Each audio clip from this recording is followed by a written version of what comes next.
अस्सलाम वालेकुम नाजरीन, आप देख रहे हैं खबर डाक और हमेशा की तरह नेक तमन्नाओं और ढेरों दुआओं के साथ आपका अपना मेज़बान डॉक्टर अली शाह आपकी खिदमत में हाजिर है।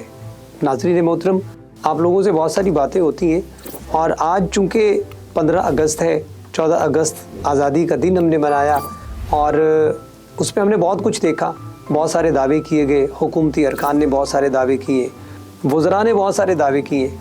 और अगर हम बात करें मरीम नवाज़ साहिबा की तो वो आपको बहुत एक्टिव नज़र आती हैं। सुथरा पंजाब, उसके बाद एक बहुत बड़ा जो स्टेप उन्होंने लिया है वो है CCD वाला।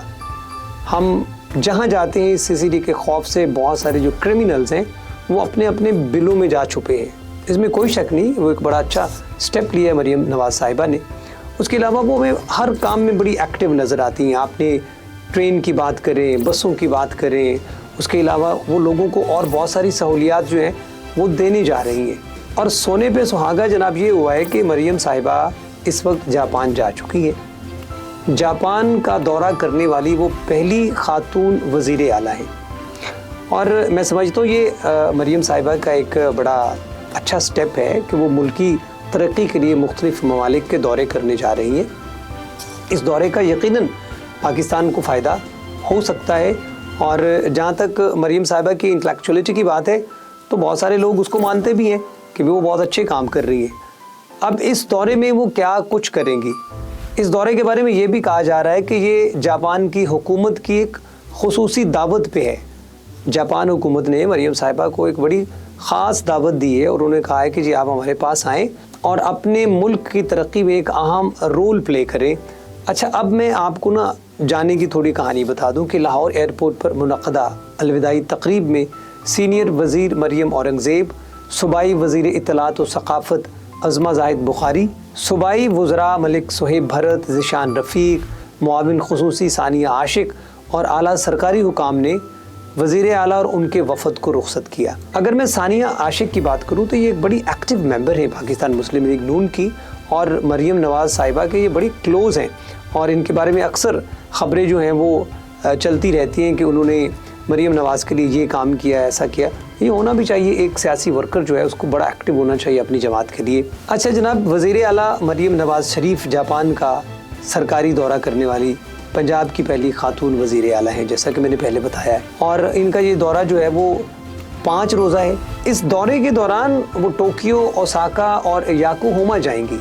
ये जापान के शहर है। टोक्यो के बारे में तो बहुत सारे लोगों ने सुना हुआ है, लेकिन ये जो याकोहामा है इसके हवाले से हमारी किताबों में भी बहुत कम इन्फॉर्मेशन मिलती है। अगर मिलती भी है तो हमारे पास टाइम नहीं होता कि हम ऐसी इन्फॉर्मेशन को पढ़ें।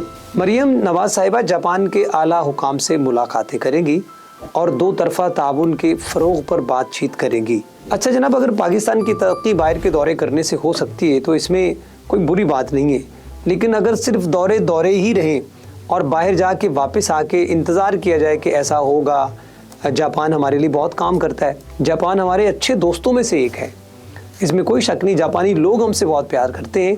मेरा एक ज़ाती तजर्बा है कि एक दफ़ा एक जापानी जो टूरिस्ट थे, मेरी उनसे मुलाकात हुई और जिस मोहब्बत का इजहार उन्होंने पाकिस्तान के लिए किया मैं बयान नहीं कर सकता। मेरे साथ एक जापान के टीचर थे, वो काम भी करते रहे और उन्होंने उर्दू बड़ी खूबसूरत अंदाज में सीखी हुई थी और उर्दू से बड़ा प्यार करते हैं। बल्कि उर्दू की क्लासेस जो हैं जापान की यूनिवर्सिटियों में पढ़ाई जाती हैं, तो इसमें कोई शक नहीं जापान हमारा बहुत खैर खा है, वेल विशर है। जापान के साथ हमारे ताल्लुकात हमेशा से अच्छे रहें और रहने भी चाहिए। और इस दौरे को एक बड़ी अच्छी उम्मीद समझा जा रहा है कि ये पाकिस्तान के लिए बहुत अच्छा साबित हो सकता है। मुख्तलिफ शहरों के दौरे करने के साथ साथ मरीम नवाज़ साहिबा ओसाका में मुनक़द होने वाले वर्ल्ड एक्सपो में भी शिरकत करेंगी, जापान के आला हुकाम से मुलाकातें करेंगी और 2 तरफ़ा ताउन के फ़रोग़ पर बातचीत करेंगी। ये तो बहुत अच्छी बात है। अच्छा जनाब, दौरे में मुख्तलिफ जापानी इदारों के दौरे भी शामिल हैं। इदारे किसी भी मुल्क की रीढ़ की हड्डी होते हैं और मरीम नवाज़ साहिबा पूरे जापान को विज़िट करेंगी और पाकिस्तान की तरक्की के लिए एक कोशिश करने जा रही हैं, जिनका मकसद क्या है कि जापान ताल्लुकात को मज़बूत बनाना, तिजारती मौक़े को फ़रोग़ देना और सक़ाफ़ती तबादले को मज़ीद वुसअत देना है। इसमें कोई शक नहीं है कि जब कभी पाकिस्तान हो या किसी भी मुल्क के वज़रा किसी दूसरे मुल्क का दौरा करते हैं तो माहिरीन अपनी अपनी राय ज़रूर देते हैं। अच्छा जनाब, जैसा कि मैं अर्ज़ कर रहा था कि माहिरीन के मुताबिक ये दौरा पंजाब की तरक्की के इम्कानात उजागर करने और पाकिस्तान और जापान के दरमियान तवील मुद्दती शराकत दारी को फ़रोग़ देने में संगे मील साबित होगा। अल्लाह करे ऐसा हो। लेकिन क्या करें, हमारे मुल्क में कुछ ऐसी हवा है कि जब कभी कोई वज़ीर, जब कभी कोई वज़ीर ख़ारजा, वज़ीर आज़म, वज़ीर आला या कोई भी हुकूमती बाशिंदा किसी दूसरे मुल्क का दौरा करता है तो उसके नेगेटिव और पॉजिटिव दोनों एस्पेक्ट्स को देखा जाता है और माहिरीन अपनी अपनी सोच के मुताबिक तज्ज़िया करते हैं, राय देते हैं। मैं अपनी सोच के मुताबिक एक बात कहूँगा कि अगर कोई भी सियासतदान, हुकूमती इदारे का कोई फ़र्द या हुकूमत का कोई शख्स जो हिस्सा है वो मुल्क से बाहर जाता है, मुल्क की तरक्की के लिए काम करने की कोशिश करता है तो उसको हमें अप्रिशिएट करना चाहिए। और अगर उसके कोई खातिर खा फ़वाइद नहीं होते, सिर्फ पाकिस्तान की हुकूमत का ख़र्चा करना होता है, या जैसा कि वो क्या कहते हैं ना कि बदनालो बदनाम बुरा, कुछ लोग बदनाम हैं कि वो सिर्फ ख़र्चे करके पाकिस्तान से बाहर जाते हैं, विज़िट करके वापस आ जाते हैं और आने वाले वक्त में फ्यूचर में उसका कोई फ़ायदा नहीं होता। हमें उम्मीद है कि ये दौरा पाकिस्तान की तरक्की में अहम किरदार अदा करेगा। आज के खबर डाक से इतना ही। डॉक्टर अली शाह को इजाज़त दीजिए और अपना बहुत सारा ख्याल रखिएगा। अगली वीडियो में आपसे फिर मुलाकात होगी और अगर हो सके तो हमारे चैनल को सब्सक्राइब ज़रूर कीजिए ताकि हमारा और आपका साथ जुड़ा रहे। अल्लाह हाफिज़।